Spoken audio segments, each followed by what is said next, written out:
Mic check, test. Mic check.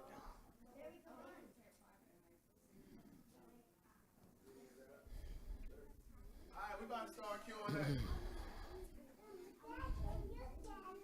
Get that right there anyways.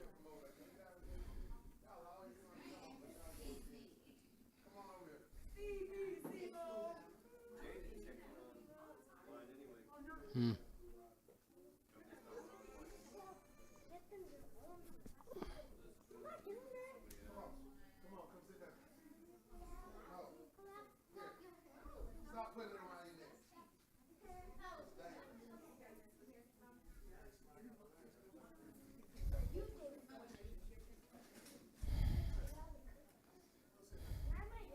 Go sit by All right, we better start Q&A.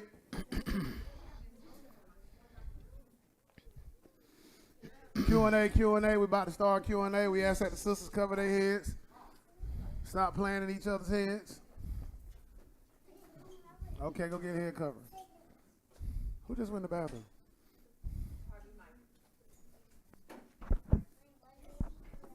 Sisters, cover your heads. Brothers, uncover your heads. Let's put devices back on vibrate. Face the rules, and let's open up for Q&A. Our Father, which art in heaven, hallowed be thy name. Thy kingdom come. Thy will be done in earth, as it is in heaven. Give us this day our daily bread. And forgive us our debts, as we forgive our debtors. And lead us not into temptation, but deliver us from evil. And is the kingdom, and the power, and the glory, forever. Amen. In Jesus' name, amen. Question and answers, Q&A.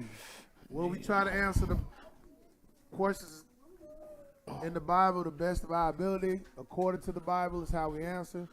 So what we do is we do 2 in, 2 out, meaning 2 in-house, 2 out of the house, meaning if that's online, that's how we'll do it. But first served is in-house. I am not all-knowing.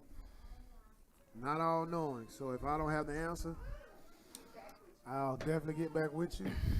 With that being said, whoever got the first question, step to the mound and present thy call.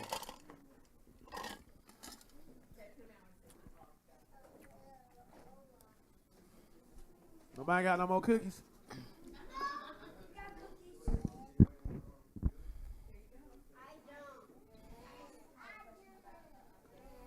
Hold on, you gotta talk a little louder, please, young lady. What's the question? What is it? Okay. It's not leavened. Well, she said the short version is not leavened.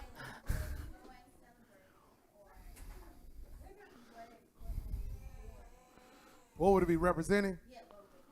Okay, good question. Let's see if we give you a good answer according to the Bible. Let's go to... Did she have it on? No. You didn't have it, Michael? You got to ask it again.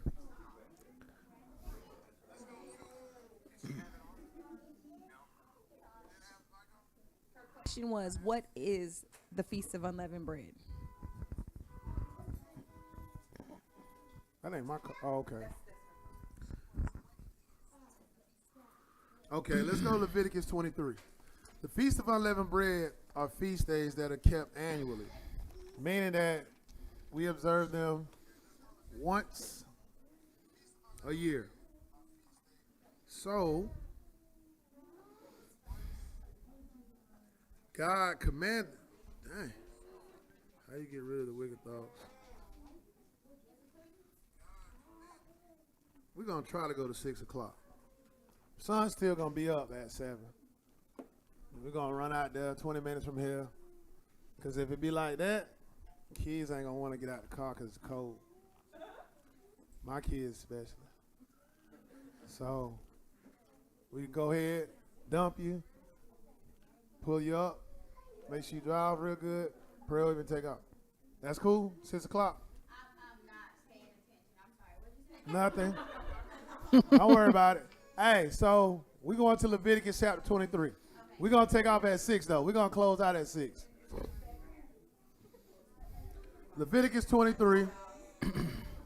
And like I was saying is that these are feast days that we keep annually, meaning we keep them one time a year.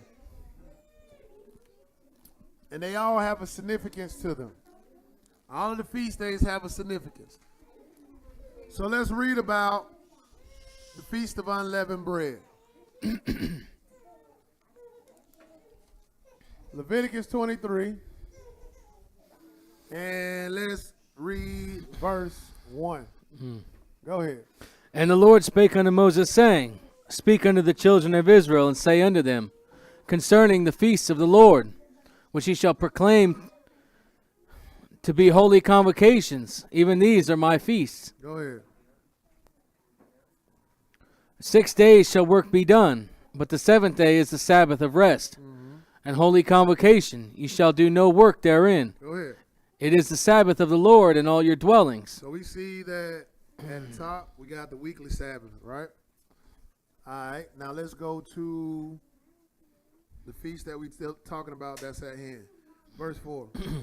These are the feasts of the Lord, even holy convocations. So the Lord is letting you know we're supposed to have holy convocations pertaining to these feasts.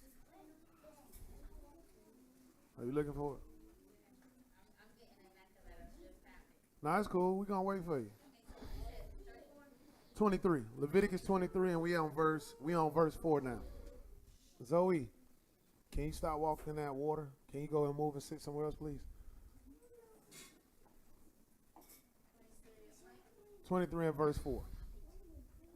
So we already read so far dealing with the weekly Sabbath. Jola, hey, you throw that plate away for me, please? Thank you. We already read dealing with the weekly Sabbath. Now we're finna deal with the question that's at hand. Verse 4, go ahead. These are the feasts of the Lord, even holy convocations, which ye shall proclaim in their seasons. So it says in their seasons, right? Because this is to be kept in its season. This isn't something that, we decide to come up with a date. Nah, it's to be kept within its season. And we're going to see is that this would be the season. Why is it not held in December?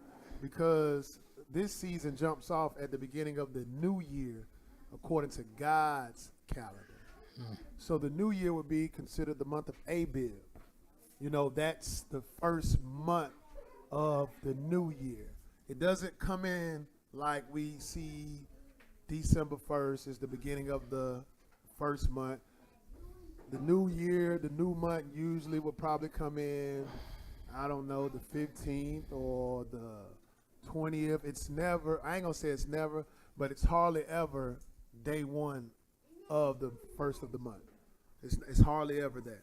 But we see right here is that these are the feasts of the Lord, even holy convocation. So we're supposed to have church, and we're supposed to keep it in its season. What is it in verse 5? In the 14th day of the first month at even is the Lord's Passover. So it said at even, because evening and morning is what determines the day, right?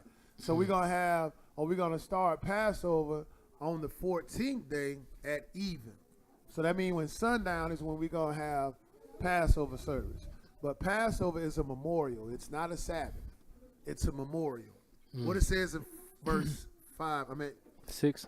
Verse 6, yeah. And no. Verse 5. You ain't read all of verse 5. I'm sorry. My 5 and 6 is running together. My apologies. It's all good. Read verse 6 now. I'm sorry. Verse 6. Uh-huh. And on the 15th day of the same month is the feast of unleavened bread unto the Lord. Go ahead. 7 days you must eat unleavened bread. So 7 days you got to eat unleavened. Right? Unleavened bread. Unleavened bread is bread that don't rise.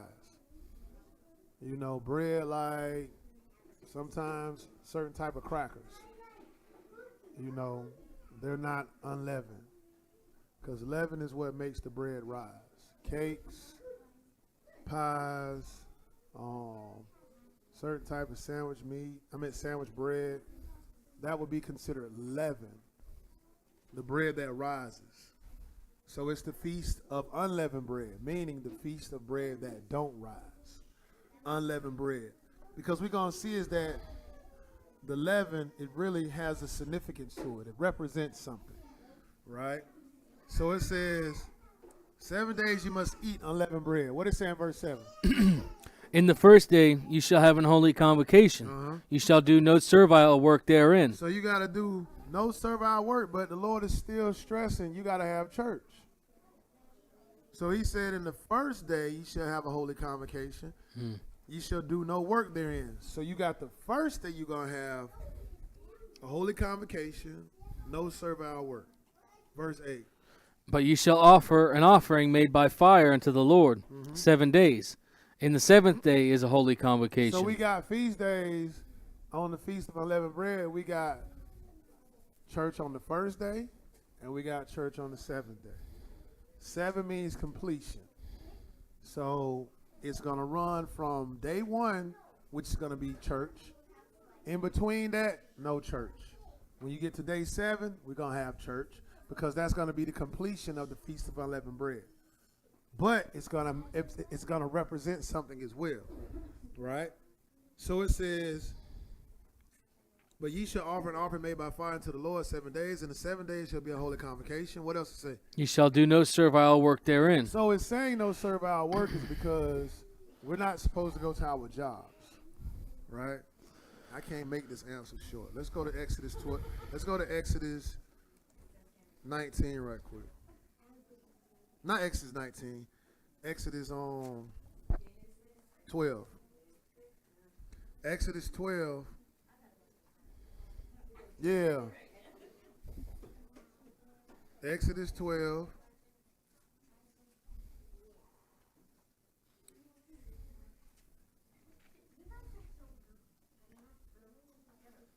Exodus 12. And let me know when you're done. 15. Go ahead and pick it up at verse. Well, go ahead and pick it up at 14, just so we can. I said Passover is a memorial, so let's see if the Bible agrees with what I said. Go ahead. And this day shall be unto you for a memorial. We're talking about Passover. It's to be a memorial. Go ahead. And ye shall keep it a feast to the Lord throughout your generations. Go ahead. Ye shall keep it a feast by an ordinance forever. Because in 13, you take the blood, put it up over your doorpost. The blood from the lamb, that's the beginning, or that's the stage to dealing with Passover. You know what? Say it again. Nah, we don't do that part anymore. But let's jump back up. Let's jump to verse 5. The reason why we don't do that part anymore, you asking another question now, but that's cool. But that's cool though. That's cool. That's fine. Nah, you fine, sis. What it say in verse 5 though? Start at verse 5. Your lamb shall be without blemish, a male of the first year. You shall take it out from the sheep or from the goats. Go ahead. And ye shall keep it up until the 14th day of the same month. And the whole assembly of the congregation of Israel shall kill it in the evening. So you already remember us looking at Leviticus 23, right? Because in Leviticus 23 it says pertaining to the Passover, you're going to kill or take the Passover at evening on the 14th day of the first month. So even right here, this is where we get the idea of evening. Because now, even right here, it's telling you again, you're going to take the lamb that will be without blemish, a male of the first year, and you're going to take it and kill it in the evening. That's what it's saying in verse 6. What you going to do with the blood? Verse 7. And they shall take of the blood and strike it on the 2 side posts and on the upper doorposts of the houses wherein they shall eat it. So, just looking at that, you can almost realize that it's pointing to something. You're taking the blood, putting it over the doorposts, up over your houses. Jesus come on the scene. We're going to take his blood and put it all over us. Are we going to literally put it all over us? No, that's what the baptism represents. So now when you go into this baptism, you're baptizing yourself under the blood of Christ into his covenant. So Passover's point to Christ because what? He's the lamb that was slain from the foundation of the world. He was the lamb without blemish. So this is why, just to really hit the point of us not putting a lamb or us not killing a lamb in the evening anymore, because Christ is our Passover. You know, this right here was just pointing to Christ, right? So right here we see is that they're going to take the blood, put it up over the 2 side posts of the upper doorpost, right? Now skip down to verse 14. And this day shall be unto you I'm sorry, 13 and 14. and the blood shall be to you for a token upon the houses where ye are. Mm-hmm. And when I see the blood, I will pass over you, Mm-hmm. and the plague shall not be upon you to destroy you, Mm-hmm. when I smite the land of Egypt. Go ahead. And this day shall be unto you for a memorial, Mm-hmm. and ye shall keep it a feast to the Lord throughout your generations. Go ahead. You shall keep it a feast by an ordinance forever. So now we see the Passover, how it's to be observed. Not only that, you know, it has a significance behind it, but we see right here is that, hey, you take a lamb of the first year, a male without blemish. Blemish means sin when we look at us. But in the case of the lamb, it's talking about the lamb being perfect. The lamb ain't been put to labor. The lamb ain't been got a broken hoof. You know what I mean? It's a perfect lamb without blemish. That's what it's getting at. So we see is that you're going to take the blood of that. You're going to put it up over the two side posts. And now when the Lord returned in the land of Egypt to plague Egypt, he ain't going to touch that household that got the blood up over the two side posts. Because the blood is a token. As to what it said in 13. The blood shall be to you for a token upon the houses where ye are over you. And the plague shall not be up on you to destroy you when I smite the land of Egypt. Right? Now let's jump into unleavened bread, because this is the question at hand. Verse 15. 7 days shall ye eat unleavened bread. Mm-hmm. Even the first day you shall put away leaven out of your houses. You see that? So you put leaven out your houses. Meaning you got to go through your whole house. That's something you literally got to do still. You got to go through your whole house. Make sure you got all the leavened bread out your house. Now, we're not talking about agents, because you can't make a cake with just eggs only. We understand that cakes is an ingredient to put a cake together. We understand that eggs is an ingredient to put a cake together, but butter by itself is just butter. So you're not throwing your butter out, your eggs out. You throwing things that are already compound together or composited together. Meaning a cake, pies, sandwich bread, dinner rolls, all those type of breads that rise. You getting all that out your house. You know what I mean? I hear brothers say, oh man, just give it to the neighbor, then after that get it back from him. To me, that's weird. Like, I'm not going to give it to my neighbor. I don't care if they don't deal with the feast days. Now I'm just going to trash it. We'll come back to it after the feast is over with and go buy some more if I want to. But we're just going to chunk all of it. So, the Bible is telling you, you shall put away leaven out of your houses. Keep reading, because what it say? For whosoever eateth leavened bread from the first day until the seventh day, that soul shall be cut off from Israel. So God is being serious about cut off. He's talking about kill. That's what he on. Hey, if you still decide to want to eat leavened bread, your soul going to be cut off. You're going to be killed. We're going to get to what this leaven is really pointing to. But during the feast, 7 days, you're not to eat leaven. But it has a major significance to it. We're going to touch on it. But we see is that from the first day until the 7th day, you got to put leaven out of your house. What is saying 16? Because we came here also to look at the idea that servile work can be done. Servile work. I'm sorry, no servile work. No servile work can be done. Meaning, going to your jobs on the 1st and the 7th day. You can go to work in between, but on the 1st day and the 7th day, no servile work. But look at what verse 16 says. And in the first day there shall be an holy convocation, and in the 7th day there shall be a holy convocation to you. Go ahead. No manner of work shall be done in them. You see that? So no manner of work going to be done, save what? Save that which every man must eat, that only may be done of you. So that's the only thing that's to be done. We got to cook. You know what I mean? So God has given us a little liberty at cooking and prepping things up because we're dealing with the feast. Everybody got to eat. You know what I mean? Like, we can't have meals and, we calling ourselves feasting. So that's the only type of work that you're able to do. No buying and selling. You need to already have your buying and selling done before the first day and before the 7th day. But the 15th, it ain't the 15th of April, but it's like when you calculate it pertaining to when the new year began, then it's gonna fall on the 15th. So if the 15th of April, if the first day of April, according to the new year, began on the 6th, then you're gonna count 14 days from that. That's gonna be your Passover, and then the 15th day is gonna be your unleavened bread. So that's what you know what I mean. You ain't gonna count from like March 1st. You know what I mean? Now you're going to count from when the new year actually comes in.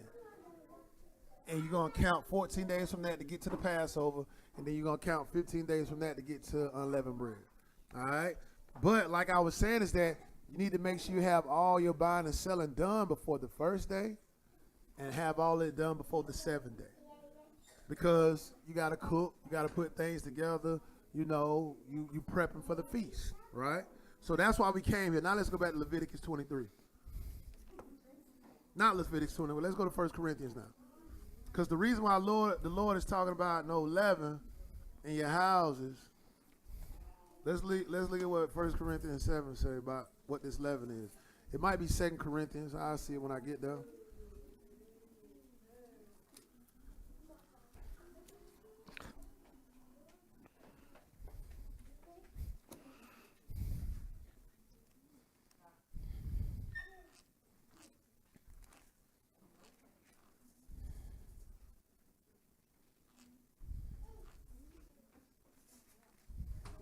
Let me see, so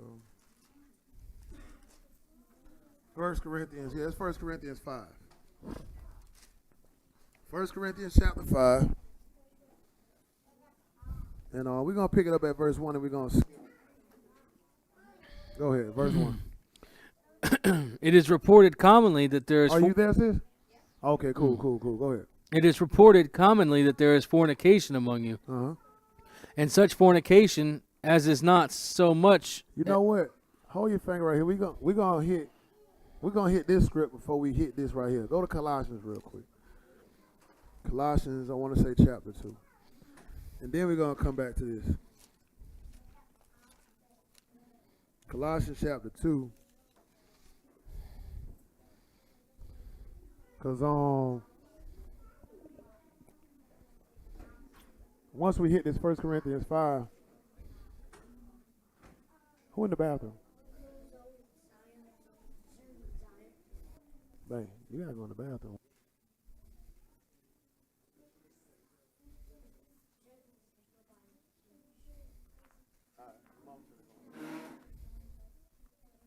All right, because when we hit this, Colossians 2, then go to Corinthians, then that'll kind of like give you an idea as to what unleavened bread is about, the significance to it. So look at this Colossians chapter 2. Colossians chapter 2 and verse 16. Go ahead, bro. Let no man therefore judge you in meat or in drink or in respect of an holy day. So don't let no man judge you in meat or in drink or respect of a holy day. Or what else? Or of the new moon or of the Sabbath days. So, Paul is talking about don't let nobody judge you. Not talking about people who deal with Christmas and deal with Easter. Nah, because nobody don't judge them.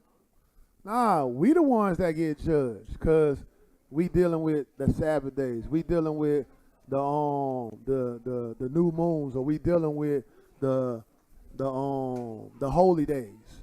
So we the ones that's getting judged. So that's why Paul is saying, hey, don't let nobody judge you of the new moon. Let therefore nobody judge you in meat or in drink or respect of a holy day or of the new moon or of the Sabbath days. Because what it represents, verse 17. Which are a shadow of things to come. So it's a shadow of things to come. They all have a significance. They all point to something. Who's the body, bro? But the body is of Christ. You see that? The body is of Christ. You know, that's just like right now I can see a little shadow of you on that wall.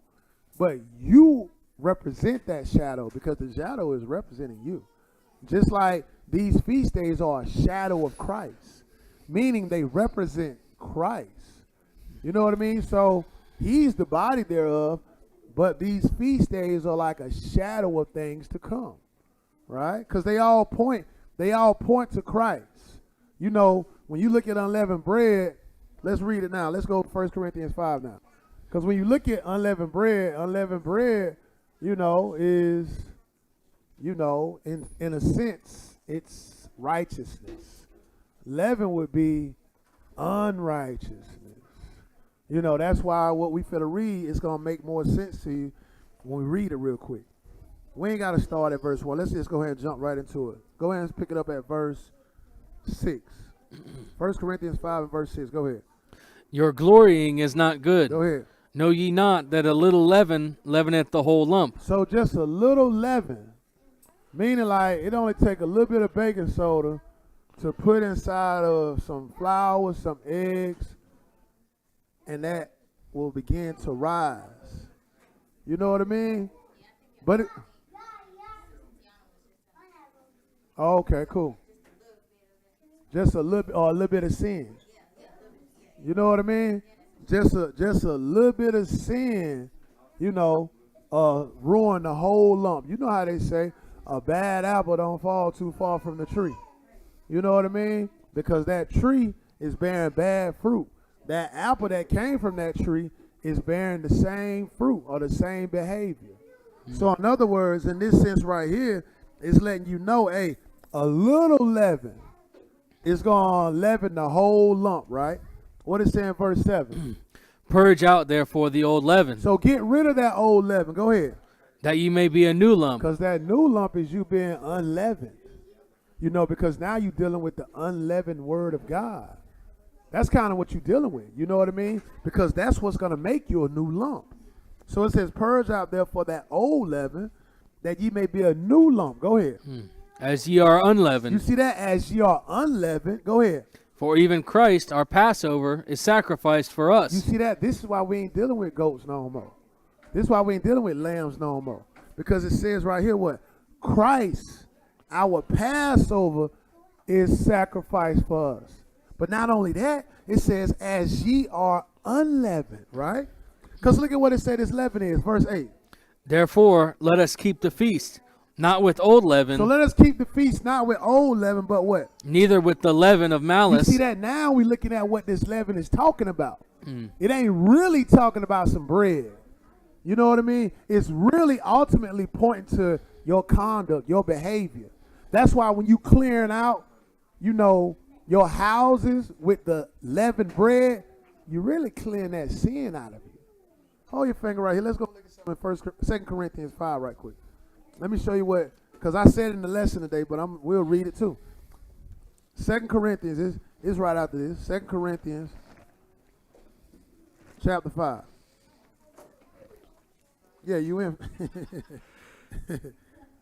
2 Corinthians chapter 5. And look at it. Look at this verse 1. Check it out. Go ahead. For if we know that our earthly You house see that? This earthly house of what? of this tabernacle were Because dissolved, this body is talking about. Paul is talking about this earthly house. He ain't talking about the house you live in. You know what I mean? Like, what's the house that you live in ain't relevant at all because it's just a building. He talking about you, the individual. So he says, for we know that if our earthly house of this tabernacle, talking about this body, were dissolved, go ahead.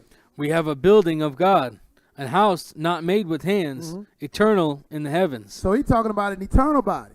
That's what he talking about. Keep going. What else to say? For in this we groan, earnestly desiring to be clothed upon with our house which is from You heaven. see that? We talking about immortal bodies now. We earnestly groan for that, or we waiting for that moment. We waiting for that moment.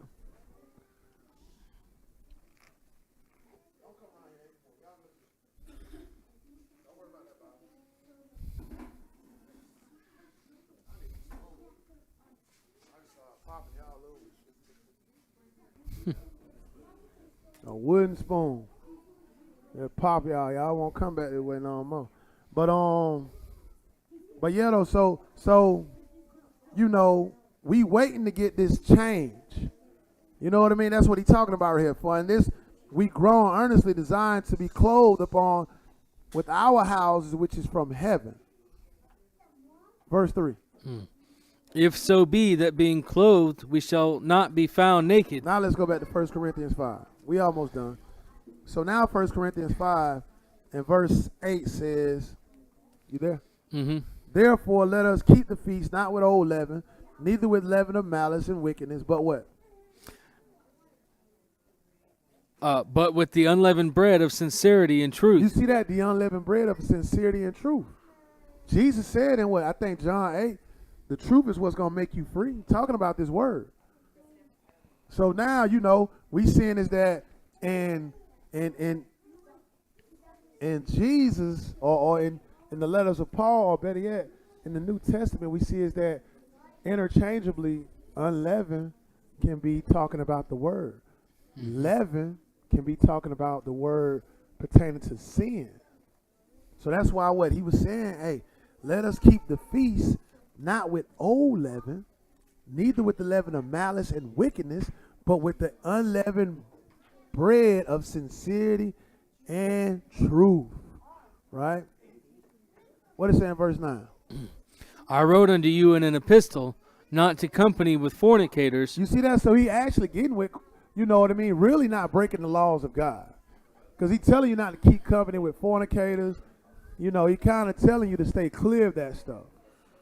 But, you know, in a sense, unleavened bread, because you got to realize for 7 days you're supposed to be unleavened. I meant leavened. 7 days you're supposed to be leavened. But it's really representing you being brand new in a glorified body. Or better yet, you walking in this. Go to Romans real quick. You walking in a newness of life. And let me recant that statement because that was an incorrect statement. It's not you being in a glorified body for 7 days. It's actually you walking in a newness of life. Because now Tabernacles is what really deal with you making that immortal change. That's a feast at the end of the year.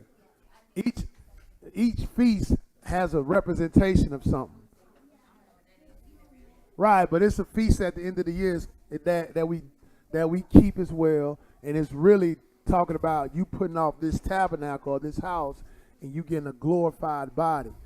That statement I made would be applied to tabernacles, but the statement that I made was you'll be in a glorified body for 7. Nah, that's incorrect. With the Romans chapter not 7 but 12. Romans 12, and look at what it's saying, verse 1. Romans 12, and go ahead and pick it up at verse 1. I beseech you, therefore. You there? You ready? Romans 12 and verse 1. Go ahead.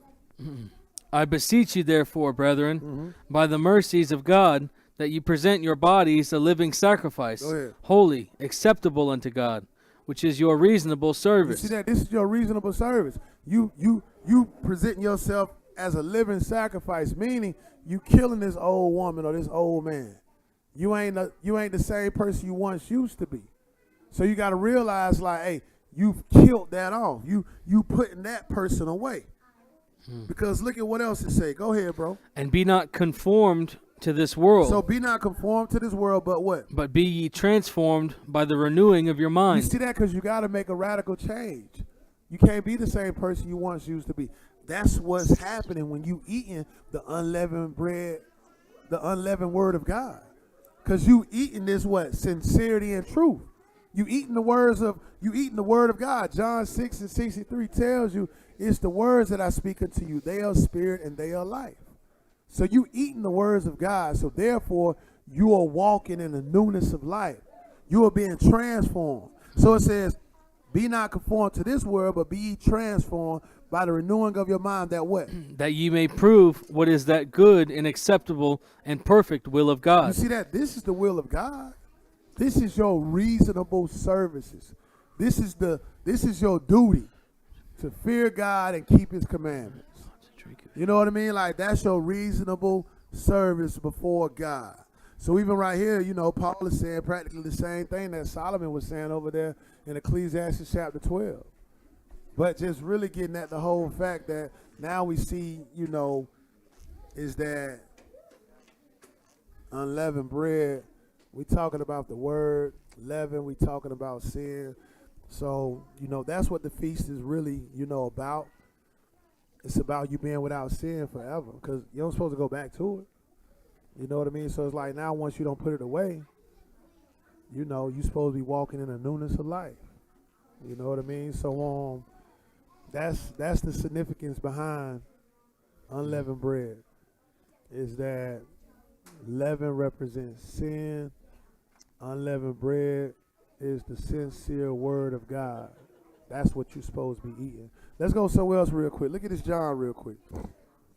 This will be it. John chapter 4. I want to say it's John 4. Looking for the Pharisees? Leaven of the Pharisees? Yeah, No. where is that? I don't know. I was thinking about it. Nah, that's in Matthew 28. That's a good one though. Oh, yeah, okay. yeah, that's a good one. That because that's going to something else too. Let's go.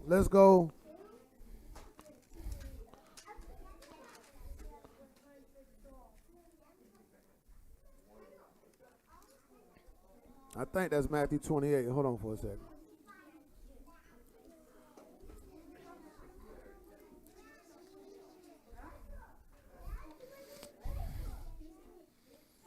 Hold on.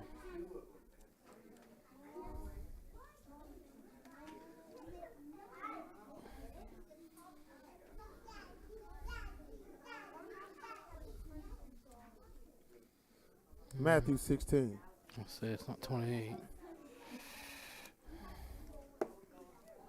You Not want to do? John, Matthew 16. You want to do that one first? You brought up a good point, yeah. I was finna go to John showing you how Jesus is the bread of life.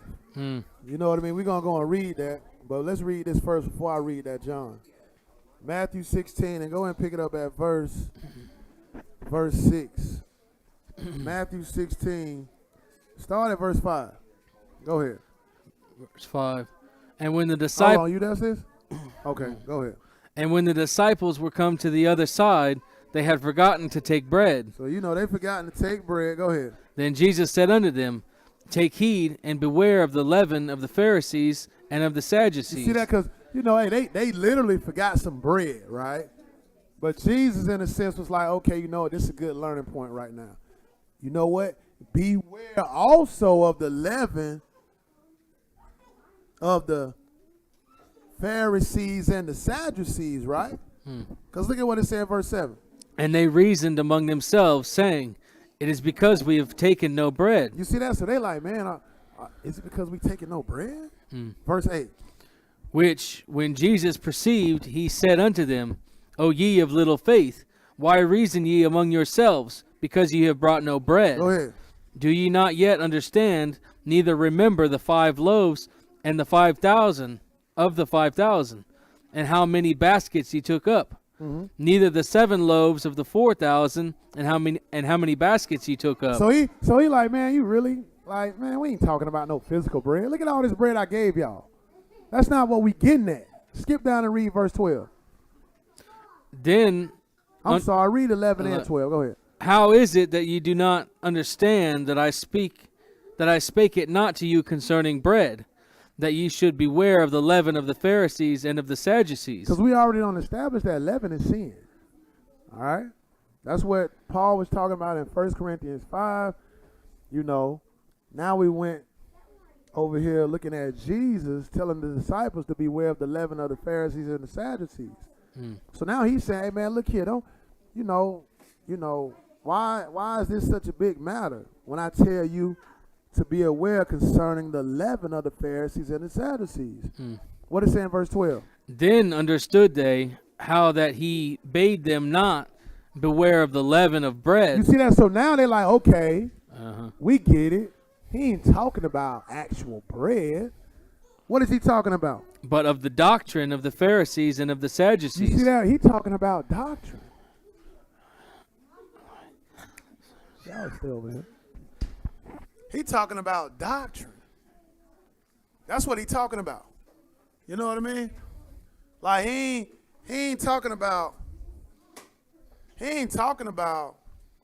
actual bread.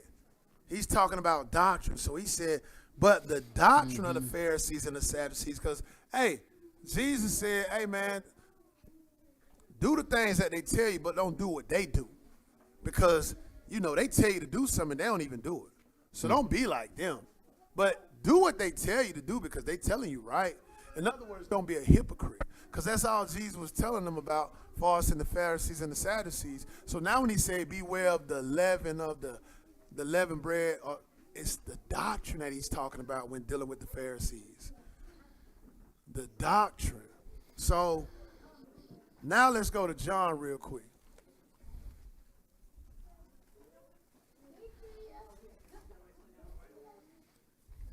Said John 2. John, I want to say.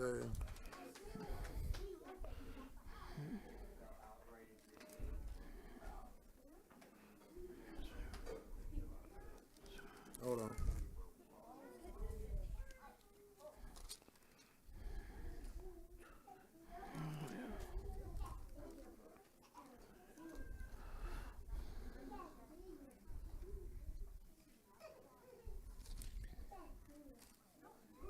Is it 8 or is it?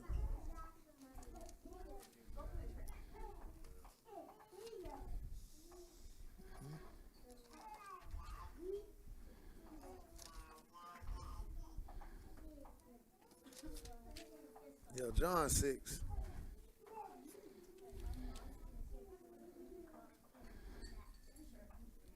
John 6. And let's pick it up at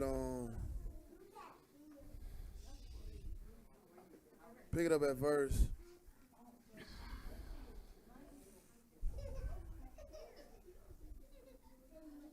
Let's go ahead and get right to it. Pick it up at verse 26. Jesus answered them and said, Verily, verily, verily, I say unto you, ye seek me, not because ye saw the miracles, but because ye did eat of the loaves and were filled. See that? So, you know, Jesus is trying to, hey man, y'all looking for food. That's why y'all seeking me. Because y'all was filled when I came around, right? Verse 27. Labor not for the meat which perisheth, but for the meat which endureth unto everlasting life. Because you got to realize, like now, you know, the significance behind these feast days or the Feast of Unleavened Bread. We already saw is that, you know, in Colossians chapter 2, it says, hey, Christ is the, you know, these feast days are a shadow of things to come, but Christ is the body, right? So now Christ is letting you know is that, look here, man, y'all laboring for that meat that's going to perish, right? Because ultimately we talking about leaven is sin, unleavened bread is the word of God. That's what we ultimately talking about. So even right here, you know, we see is that, first of all, Christ already identified in Matthew 16. Look here, man, the Pharisees and the Sadducees, they got a doctrine out here.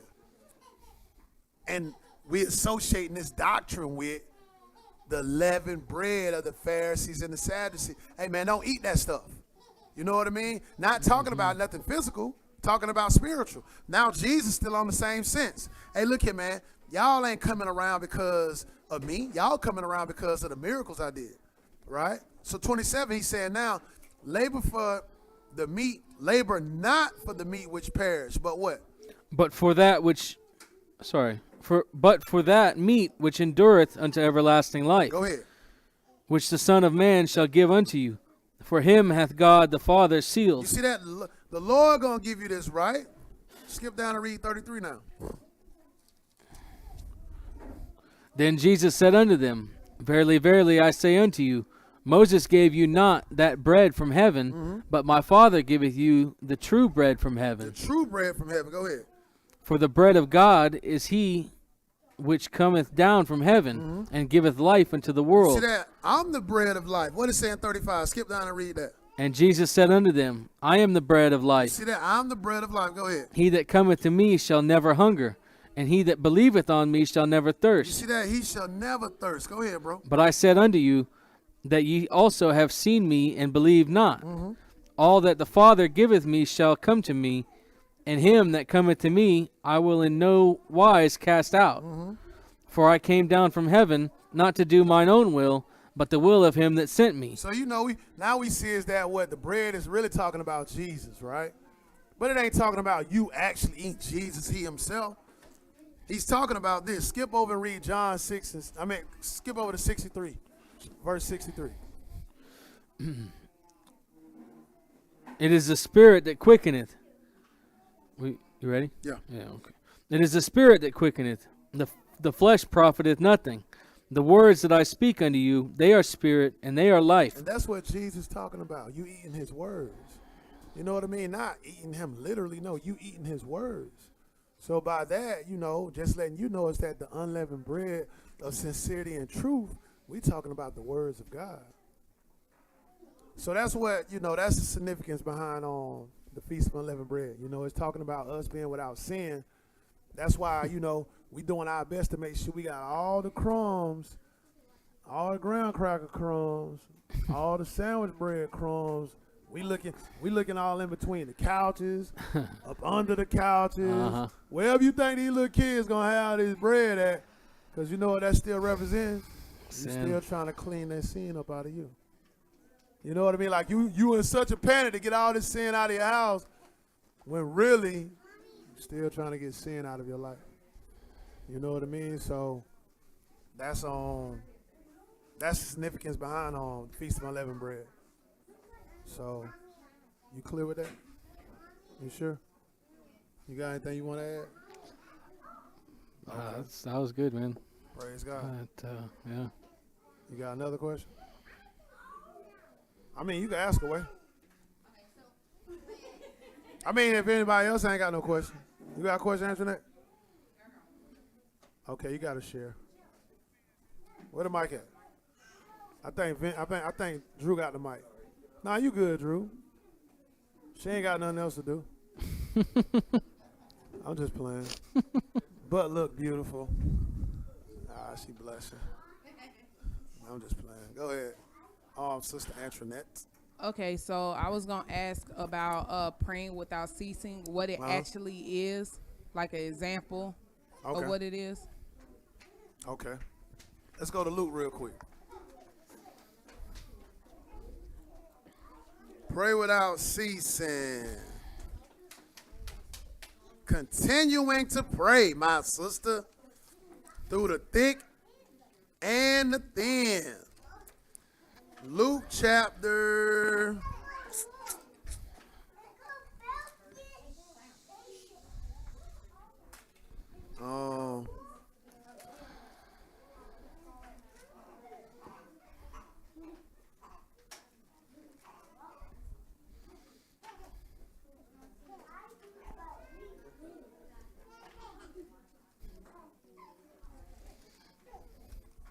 'Hold on.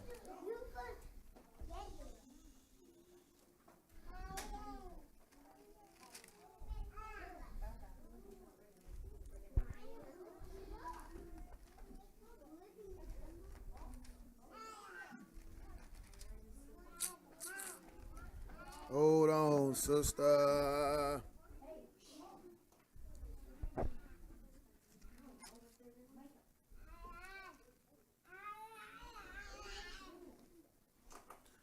All right, I'm going to give in. I didn't want to give in to my phone, but I might find it. Give me 1 second.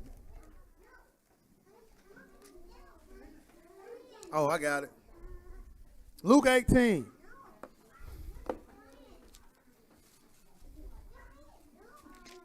And we'll pick it up at verse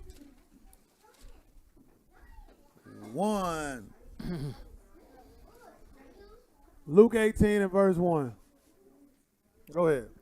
And he spake a parable unto them to this end, that men ought always to pray, And what? and not to faint. You see that? Hey, men are always to pray and not faint. Go ahead. Saying, there was in a city a judge, which feared not God, neither regarded man. So understand this is a parable, right? And the parable is to show that men ought to always pray and not faint. Meaning not give in or get weird to the point where prayer ain't no good, right? So now the example is, hey, there was a judge in the city that feared not God, and he didn't have respect for men, right? Verse 3. And there was a widow in that city, and she came unto him, saying, Avenge me of mine adversary. So the widow coming to the judge, hey man, avenge me of my adversary, right? Mm-hmm. Keep reading. And he would not for a while.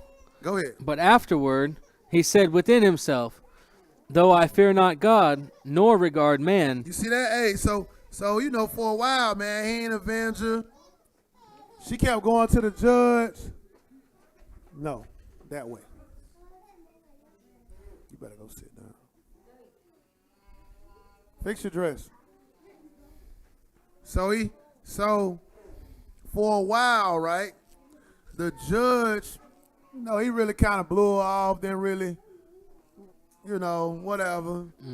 But then he said, though I fear not God, nor regard man, verse 5. Yet because this widow troubleth me, I will avenge her, lest by her continual coming she weary me. You see that? So the parable is like showing this woman keep going to the judge.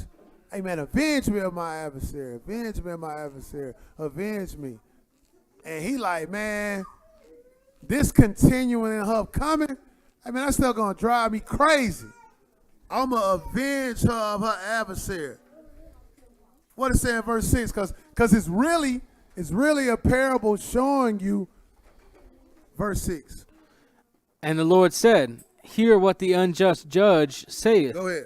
And shall not God avenge his own elect, Keep reading. which cry day and night unto him, Go ahead.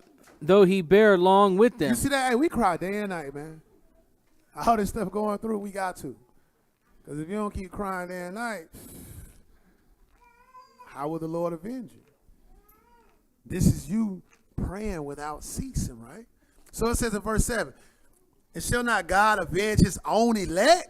Like God gonna avenge you, which cry day and night unto him, though he bear long with them. What it say in verse 8? I tell you that he will avenge them speedily. He gonna avenge them speedily, man. He gonna do it quickly, because what? Nevertheless, when the Son of Man cometh, shall he find faith on earth? He got to, On the because earth. if he don't, people gonna stop believing. They gonna be like, man, That makes sense. God ain't coming. I'm finna stop praying, because he ain't hearing my prayers. So in other words, you gotta keep. Was that a baby? Who fell? Who is that? That my baby? She hit her head hard. She hit her head hard on the floor. Anyways, so that's really, you heard that too, right? That's over. Okay, so that's really, hey.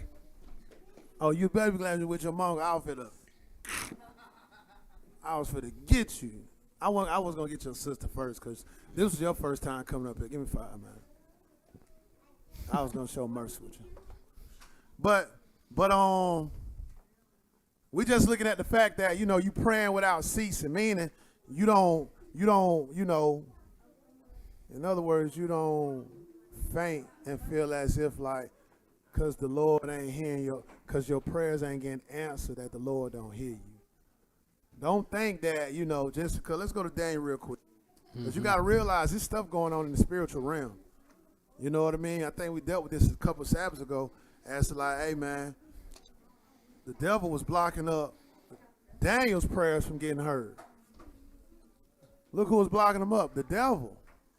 So in other words, you know, and Daniel was fasting 21 days. Fasting 21 days to get an answer. And Gabriel said, hey, man, we heard you from day one.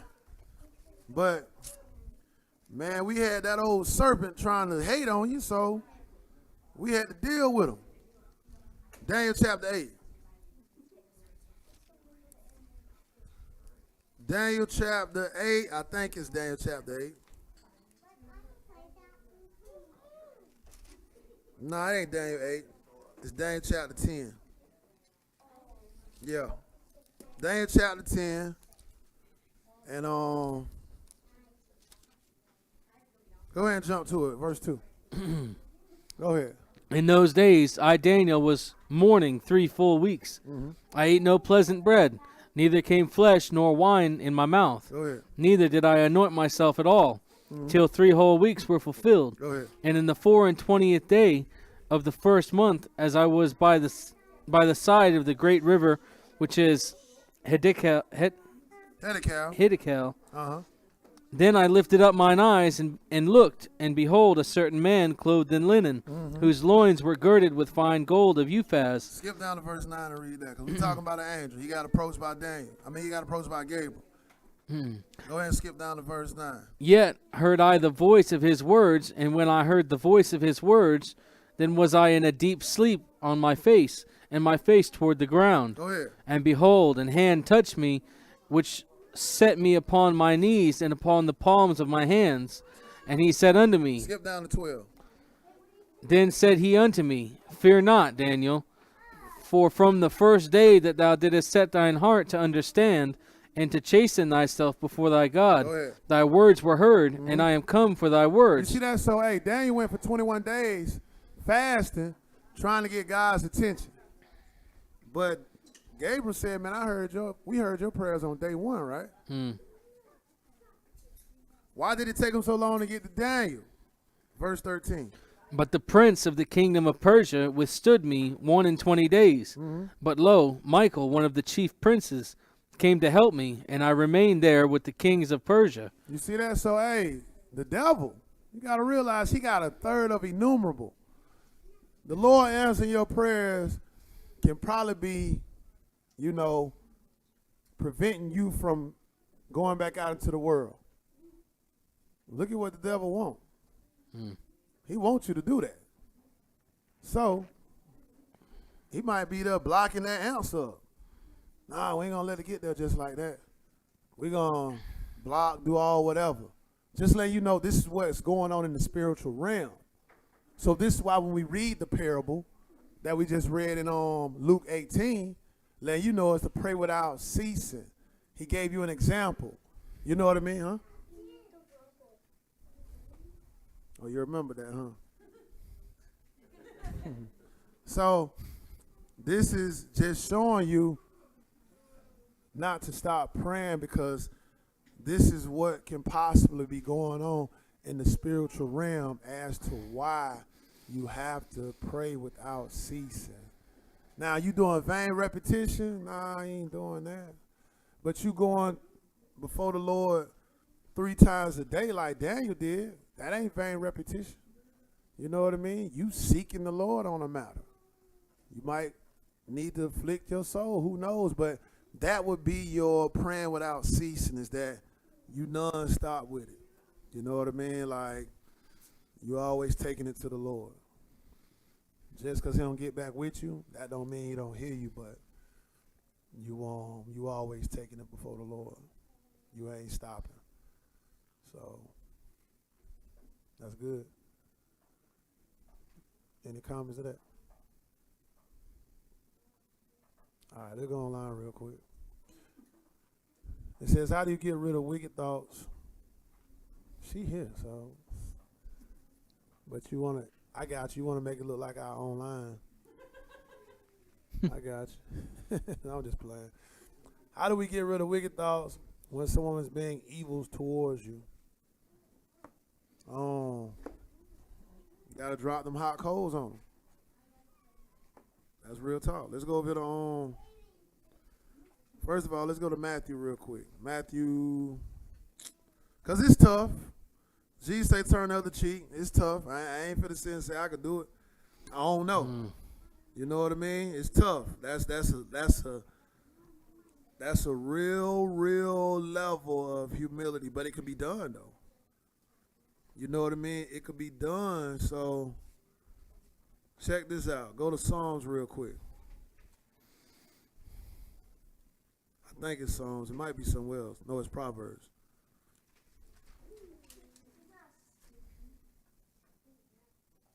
No, it ain't. Hold on. Heap hot coals. I think it is Proverbs. Is it?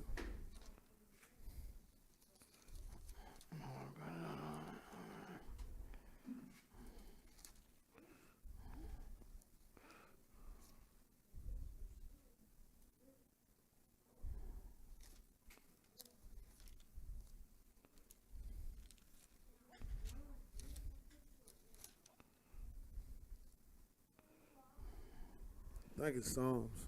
I think so. I think. Hold on.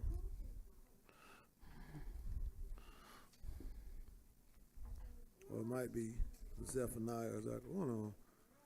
I'm gonna find it though.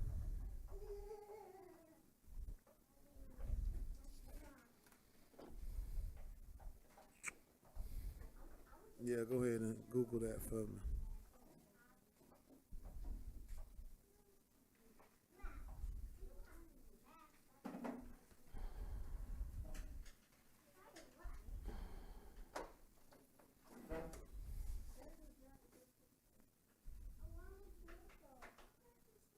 You found it.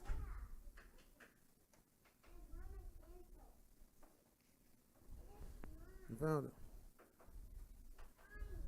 Proverbs. Proverbs 20.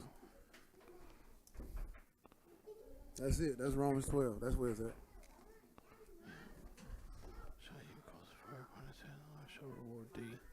We're gonna read both of them. Both of them. Read Proverbs. We're gonna go to Proverbs 25. Before we go here, let's look at something else before we go there. I thought I had that.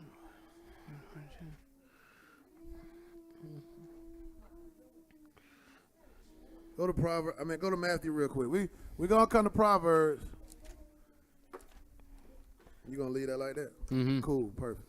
Go to Matthew real quick, and then we're gonna go to Proverbs. Then we're gonna come back to Romans. Matthew 5, because you gotta realize, like, you know what? Dang, so much stuff keep coming to my mind. All right, so let's do this right quick.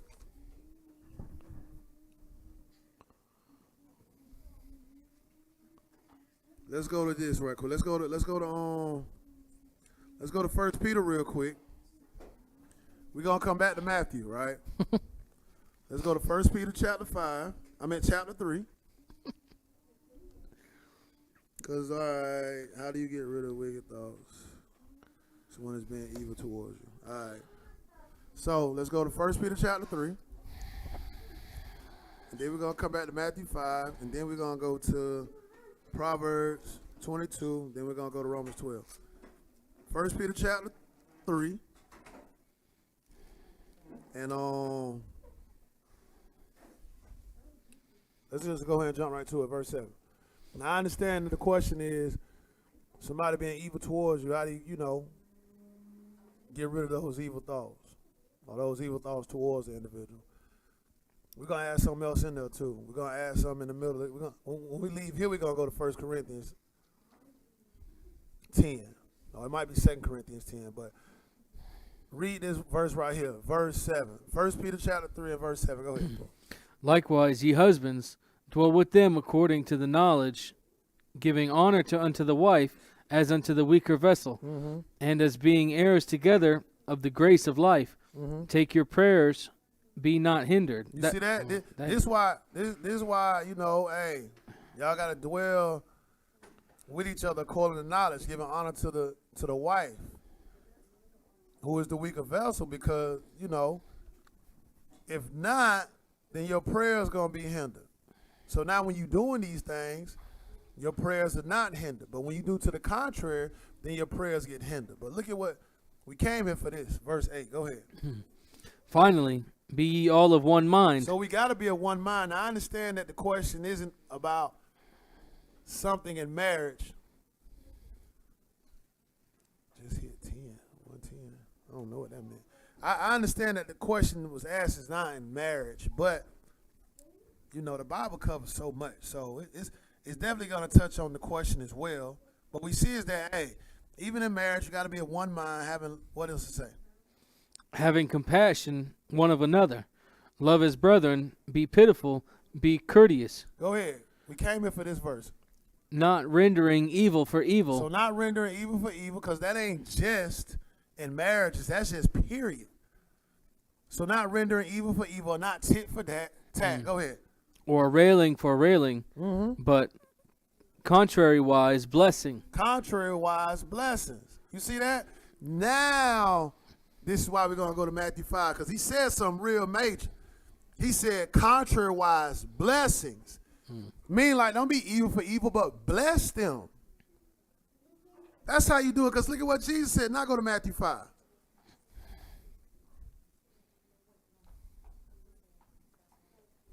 Matthew 5. And now let's look at 44. Go ahead. Matthew 5 and 44.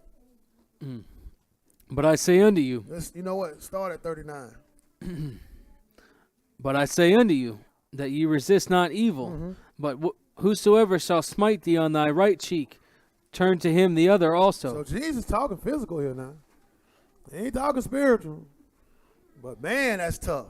But it could be done though, because Jesus did it, right? And he was a man as well. What is saying verse 40 though? And if any man will sue thee at the law, and take away thy coat, let him have thy cloak also. So in other words, hey man, just give him all of it. You know what I mean? Like, hey, if he decide to want to sue you, you know what? Hey man, take that too. Because now what you're doing is like, hey, you ain't giving them no room to come back and want to get something else extra out of you. Nah, you already done laid your cloak out there. Hey man, you know what? Oh, cool, by the way, hey, take that too. You know what I mean? Have a good day. Because now, when you do it like that, we're going to see it in this Proverbs. You reaping them hot coals, because now they going to be like, man, like, I wasn't really expecting that. But that's what they're going to perceive from you when you deal with them like that, right? Keep going. What else to say, bro? 41.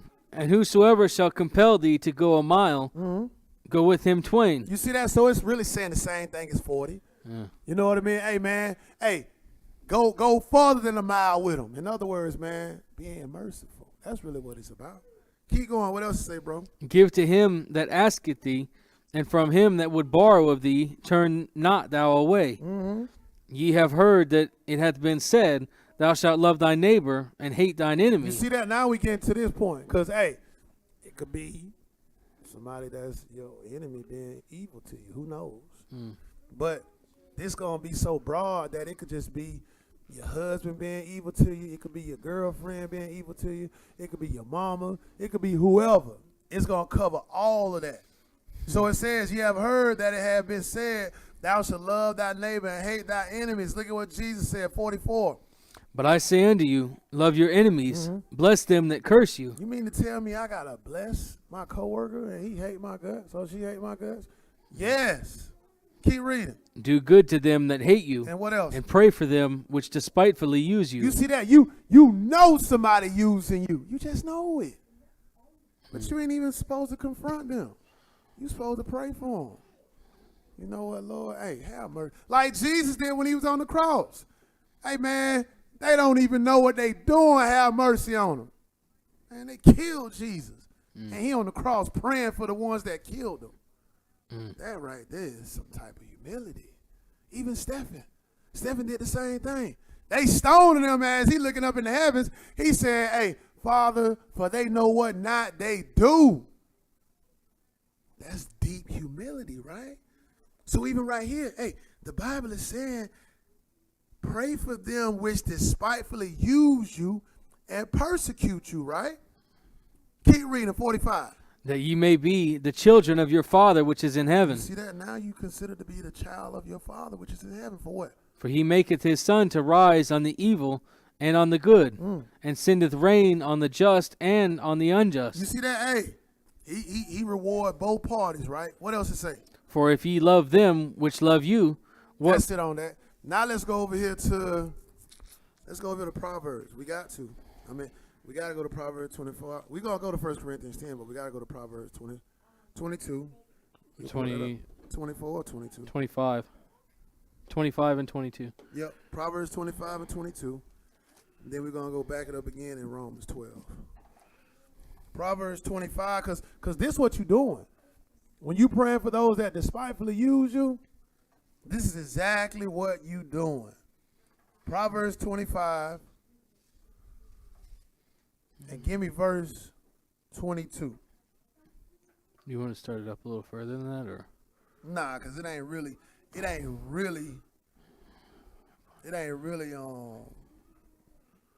explaining away what 22 mean, but Paul gonna do it when we go to Romans 12. Okay. Go ahead. For if thou shalt heap coals, Well, you know what started 21. 21. If thine enemy be hungry, You see that? So if your enemy be hungry, go ahead. give him bread to eat. You see that? Hey, give your enemy bread to eat. What else? And if he be thirsty, give him water to drink. That's the same thing Jesus was saying in that Matthew 5. You know what I mean? Pray for those that despitefully use you. Pray for them. Because look at what it's going to do. Verse 22. For thou shalt heap coals of fire upon his head, Go ahead. and the Lord shall reward thee. The Lord going to reward you. Can't do evil for evil. You can't render, for render. You can't do any of that. You got to bless them. Yeah, you know they doing you wrong. They coming towards you being evil. You know, you conspiring all these thoughts within your mind. But nah, you can't let them move you like that. You got to show them the Christ in you. That's what you got to show them. You know what I mean? You got to show that Jesus inside of you towards them. Like, we got to start practicing these things. You know what I mean? Because, I ain't got it all the way like that either. You know what I mean? I have problems with people as well. But I laugh at people more than I say anything to them. Because in my mind, I'd be like, man, people are just people. That's what I've gotten to. I've gotten to the conclusion that people are people.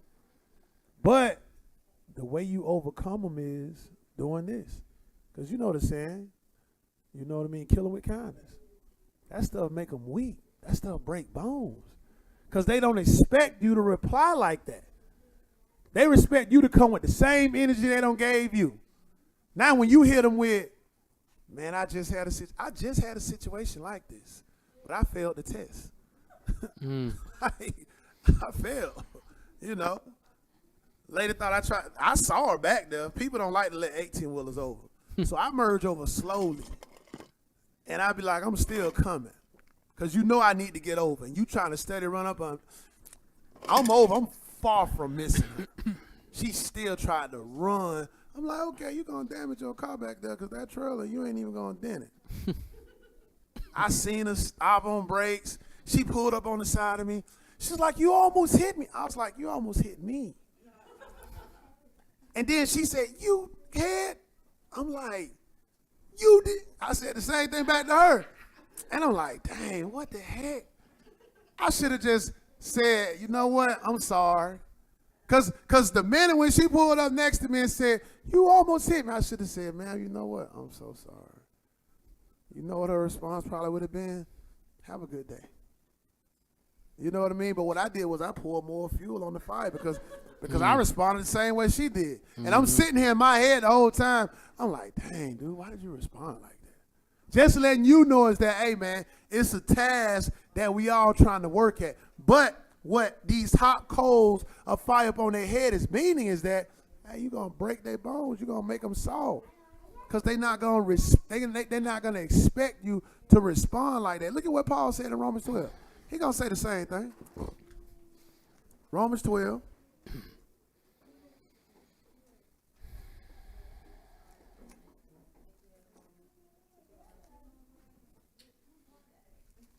But sometimes it really ain't though, because you know when you know the individual, you know the situation. Sometimes you just be, like I said, sometimes I just be laughing at people. You know what I mean? I laugh at a lot of my coworkers, meaning my fellow truckers out there. I laugh at them. I be like, man, y'all so crazy. Like in my head, I be like, man, I can't stand calling myself a trucker because of some of y'all out here. You know what I mean? And I just laugh. Do I say it to them? Not that I'm afraid to say it to them. I don't say it to them. I just laugh at them. They come up to me, talk to me. I just laugh. Okay, all right. You know what I mean? So in a sense, it is tough. But as you continue to walk in this walk, you're supposed to get good at it. You know what I mean? Eventually, these things are supposed to become us. Not 10 years in and you still the same person from day one. Nah, you're supposed to be getting better with this thing. So look at this Romans 12, though. Romans 12. And let's start in, 17. Nah, 16. Go ahead. Nah, 14. Bless them which persecute you. You see that? Bless them which persecute you. Go ahead. Bless and curse not. You see that? Don't curse them. Keep reading. Rejoice with them that do rejoice. Weep with them that weep. Keep going. Be of the same mind one toward another. Mind not high things, but condescend to men of low estate. Be not wise in your own conceits. Verse 17. Recompense to no man evil for evil. So don't, hey, we already read that. Hey, don't no evil for evil. What else? So look, hey, you see how wide range the Bible is? We just saw in Peter talking about wives and husbands. Now I just missed it. I went to the wrong location. I was supposed to come here because now this talking about the common people. How we supposed to be towards each other. It says, recompense to no man evil for evil. What else? Provide things honest in the sight of all men. Keep going. If it be possible. So if it be possible, Paul letting you know now, it gets so tough. You want to strangle somebody's neck. It get tough now. But he let you know, if it be possible, what else to say? As much as lieth in you, go ahead. Live peaceably with all men. You see that? So, hey, if it lie in you, it said, as much as lie in you, because we know it's tough. If you could just say, hey, Lord, drop an anvil on their foot. And it could be done, you'll do it. Because it gets just that tough. But, what it say in 19? Dearly beloved, avenge not yourselves, but rather give place unto wrath. For it is written, vengeance is mine. I will repay, saith the Lord. So the Lord is working for you. Shoot, man, he might trip one of them up. Lord might send an angel down, take care of all of that. Let the Lord avenge you. Right, he could do it better than you. You know what I mean? He could do it better than you to the point where, man, you don't really humble that person. Right? That's how good the Lord can do it. So he let you know, hey, man, vengeance belongs to him. Verse 20. Therefore, if thine enemy hunger, feed him. You see that? Give your enemy some food. What else? If he thirst, give him drink. For in so doing thou shalt heap coals of fire on his head. You see that? You're going to heap coals of fire up on his head. Go ahead. Be not overcome of evil. You see that? Don't get overconsumed with evil. Because that's what it's doing when they provoke you to that level. Now you got these thoughts towards them. Or now you got these evil thoughts, period. Nah. Be not overcome of evil, but what? But overcome evil with good. That's the solution. Kill him with kindness. Overcome evil with good. Like the brother said, kill him with kindness. So that's kind of it on that. You good with that, sis? You good with that, sis? Huh, sis? Anybody got a comment to that?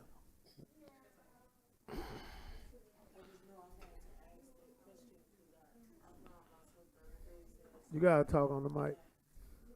You don't want to say that on the mic? Okay, that's fine. Say it again now.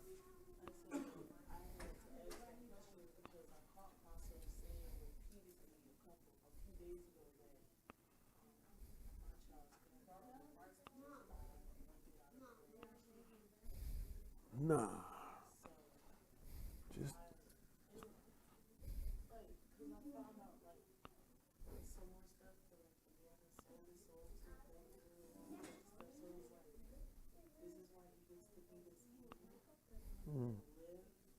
Right.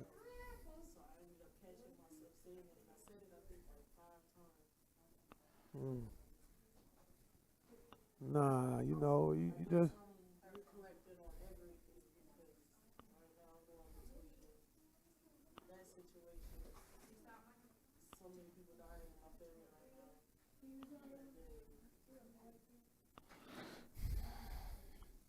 Yeah, it be tough, sis. You know what I mean? Sometimes I feel like the walls be caving in, but you know, check this out. Go to Isaiah 41 real quick. This is my favorite scripture, dude. One of my favorite scriptures. Isaiah 41. Because sometimes, you know, it feel like our back be against the wall, man, and like sometimes we even question if this is the faith that's real for us, or even is this faith really the deal? You know, we get like that. I'll be honest. I ain't never got like that. I ain't trying to toot my horn, but I don't put myself too deep in the. I don't put myself too knee deep in this to say that I doubt that this ain't the thing. Nah, nobody can come and snatch this away from me either. With no tomfoolery, no bad doctrine. You know what I mean? Trying to bring to me that the Sabbath 12 hours and all this kind of crap. Nah, man. But this is how you gotta be though. You know what I mean? Like in this walk. This is how your faith gotta be. And guess what? Look at this Isaiah 41. He got the solution, not Isaiah 41, but Isaiah 40. He got a good solution for you. The solution is casting all your cares upon him. That's it. That's like Peter when he started walking on water. You know what I mean? Like, he was doing it. He was out there walking for a second. Like, seriously, that's crazy. Like, he was really doing it. And then he doubted. He doubted for a second and he started falling. Just letting you know, man, we got power in us, man. You know what I mean? We got power in us. We just got to know it. So, you know, like the dude, Derek Akbar, however you say his name, that joker said something in a song so cold. He was like, they think I was bluffing when I said I had angels with me. Nah, man, that's why the devil couldn't get at Job. He had them hedges. He's like, man, look here, you remove them hedges. That's them angels. I can get at them. So we got these hedges, man. We just got to believe it. But look at this Isaiah 40 real quick. Isaiah 40 and 28. Check this out. This, like I said, man, one of my favorite scripts. But Isaiah 40. Go ahead and pick it up at 28. Hast thou not known? Hast thou not known? Hast thou not heard that the everlasting God, the Lord, the creator of the ends of the earth, fainteth not, neither is weary. There is no searching of his understanding. What's up, Crystal? Keep going, though. It says, hast thou not known, hast thou not heard that the everlasting God, the Lord, the creator of the ends of the earth, faint not, neither what else? Neither is weary. Go ahead. There is no searching of his understanding. Keep going. He giveth power to the faint. Look at what he gonna do. When you get faint, he gonna give power to you. Go ahead. And to them that have no might, he increased strength. So you like, dang, you feel like it's one situation on top of another. Look at what he gonna do. He gonna give strength to you.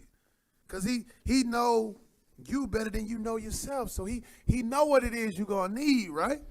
He know you're going to need some strength from him. He ain't going to just leave you out there on a limb weary. Nah, he ain't going to do that. Because we already read for the last sister's question in Luke 18 is that, hey, if he don't answer these prayers or if he don't return speedily, man, people going to stop believing in him. You know what I mean? So he going to avenge you. He definitely going to do that. So even right here, he said, hey, them that have no might, he increased strength. Verse 30. Even the youths shall faint and be weary. Go ahead. And the young men shall utterly fall. Keep going. But they that wait upon the Lord. What it said? Read that again. But they that wait upon the Lord. But they that what? That wait upon the Lord. You see that? You got to wait upon the Lord. Shall do what? Shall renew their strength. You see that? You're going to get it. Your strength going to get refreshed. You know what I mean? Like you feel like, you about to break at any given moment. Now if you wait upon the Lord and watch what he do for you, it's going to refresh you. It's going to start you all over with the process again. As if it never happened, right? So it says, but they that wait upon the Lord shall renew their strength. And what else? They shall mount up with eagles, with wings as eagles. Go ahead. They shall run and not be weary. So you're not gonna be weary. And what else? And they shall walk and not faint. You see that? You ain't gonna faint. You're gonna be good. But you gotta wait upon the Lord. That's really it. That's everybody's solution. That's really like, hey man, I couldn't really believe that, man. Peter was actually walking on water for a second. You know what I mean? And the minute he, had some doubt, he fell under. So.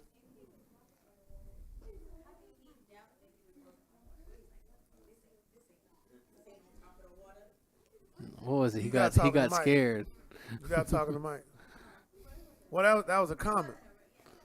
Oh, don't worry about it. You don't want to talk. Like my brother right here said. Like he just said, he got scared. Yeah. Yeah, he started getting nervous. Shoot. And he probably couldn't swim. I don't know. Shoot, he probably couldn't swim, so he thinking, boy, if I hit that water, I'm going to drown. You know what I mean? Save me, Lord. Yeah, so, yeah, we got to start rapping. Dang, hold on, man. Who is Bro West? Someone brought some bread. Hold on. How do you identify spirit behind your own action before it becomes? Okay. All right, so someone brought some bread in. The ingredients label said, made in the same area with shellfish processing. Shellfish is unclean. So does that make this bread unclean due to being exposed to shellfish? Yeah, it's a high chance that it is. Mm-hmm. But what we doing is the best that we could do. But knowing all of that, I wouldn't mess with it. If I knew all of that, I wouldn't mess with it. Me, I don't call up every company. You know what I mean? Because I'll be eating off the trees. Like, that's what it become. I'll be eating off the trees. So, what we dealing with mercy. You know what I mean? And we doing the best that we can. But again, Brother West, knowing all of that that the ingredients label made in the same area with shellfish processing, I wouldn't deal with that. I wouldn't eat it. Because 99% they disclaiming to you, letting you know if you got any allergies to shellfish, they telling you, hey, this stuff is processed in the same area, so it's a high chance that if you are allergic to shellfish, you can get a reaction. They covering themselves by letting you know that much. Mm-hmm. So I wouldn't mess with it. You know what I mean? Just knowing that. So, okay, Brother West, next question. Also, if you fry chicken in the same grease as catfish, does that make the chicken unclean? Yes, it does. Mm-hmm. Same grease, you're gonna take your chicken gonna taste like fish. It's unclean. I don't eat at a lot of spots like that unless it's ran by a Muslim. Well, you know what? Not even ran by a Muslim, because they don't deal with the dietary law like the Bible. I kind of do it myself. If I'm you know what I mean? Like my wife will cook it at the house, but it's very, very rare that I get fish from a fast food joint, because 80% of the time they always got shrimp in there with it, or they got some kind of unclean fish in there with it. So more than likely the same batter is being used and the same grease is being used. So, nah, it's unclean if it's in the same grease. All right, Cam, we gonna have to get back with you. Crystal, blessed Sabbath. When does this occur? Does this camp keep these commandments? Oh, you said, does this camp keep this commandment? Let me read that right quick. I'm curious to read what commandment you're talking about. Deuteronomy 31. Deuteronomy 31. 10 through 11. Read that real quick. This will be the last, even though it is the last one. Go ahead and read 31. Yeah, Deuteronomy 31, 10 through 11. When does this occur? Does this camp keep this commandment? Go ahead. And Moses commanded them, saying, at the end of every 7 years is the solemnity of the year of release, in the Feast of Tabernacles, when all Israel is come to appear before the Lord thy God in the place which he shall choose. Thou shalt read this law before all Israel in their hearing. Gather the people together, men and women and children, and thy stranger that is within thy gates, that they may hear, and that they may learn and fear the Lord your God, and observe to do all the words of this law. What it says in verse 10 again? It says, read that again. And read 9 through 10. And Moses wrote this law, and delivered it unto the priests, the sons of Levi, which bear the ark of the covenant of the Lord, and unto all the elders of Israel. And Moses commanded them, saying, now understand, right? After, the priest, it says, and Moses wrote this law and delivered it unto the priests, the sons of Levi, which bear the ark of the covenant of the Lord, unto all the elders of Israel, right? And Moses commanded them, saying, at the end of every 7 years, go ahead. In the solemnity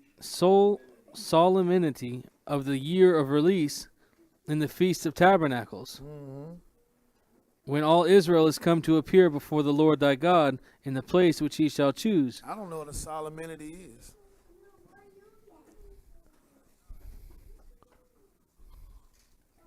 Let's see what solemnity is. Solemn. I know what a solemn assembly is. Yeah.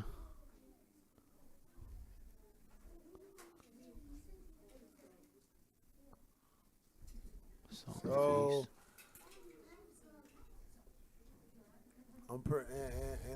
and if we don't keep this commandment, then what? Do you keep the cleanliness commandments? Well, you might not be married. Who knows? I'm just curious. Dignity is a ceremony, a formal dignified rite or ceremony. Oh, okay. So do we keep the ceremony of tabernacles? Yeah, we keep the ceremony of tabernacles. Yeah, we could have went and read that in Leviticus 23. But yeah, we keep solemnity of the year of release every 7 years, and at the end of every 7 years. Nah, we don't do that part. At the end of every 7 years. Nah, we don't.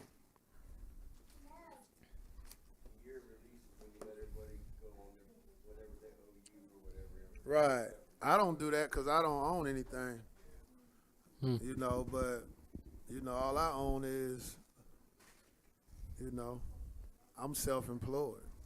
I don't have man servant or maid servants. Even the debt, even the credit bureaus, they don't let all your debts go after 7 years. But what that got to do with us keeping the commandments? Canned? Do you? How do you do that? But anyhow, I guess you'll get back with us next Sabbath. So we better go ahead and nobody got something inside? Oh, that's Candace. That's who that is. Mm-hmm. Yeah, Candace, does this camp keep this commandment? I think that's Candace. Yeah. We deal with the Feast of Tabernacles, but, as far as in the year of Jubilee, I think the year of Jubilee wouldn't be Tabernacles, but I don't know as far as in release, like, what are we releasing? Hey, let's go and look at something real quick. Let's go to Leviticus 26. Let me see something. This will be the last thing because we got to go. We got to go. Leviticus 26. No, my bad, 25. Leviticus 25. It is, I was wondering about the 7 years part. What is? I don't know when it occurred. I know when tabernacles occur, but I mean it sounds like this is talking about tabernacles. But as far as in the release part, I don't understand that. It is. I was wondering about the 7 years. Yeah. I was finna go read something real quick. I just wanted to see something. Go Leviticus 25. And don't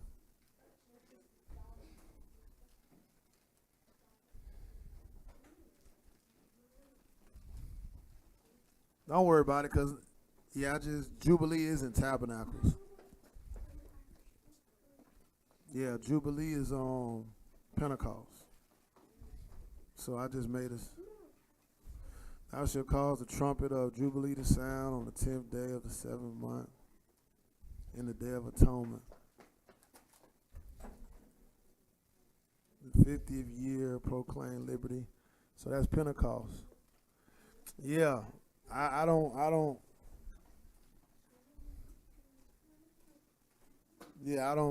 know about the 7 years, sis. As far as in the release. Yeah. But we finna go ahead and close out though.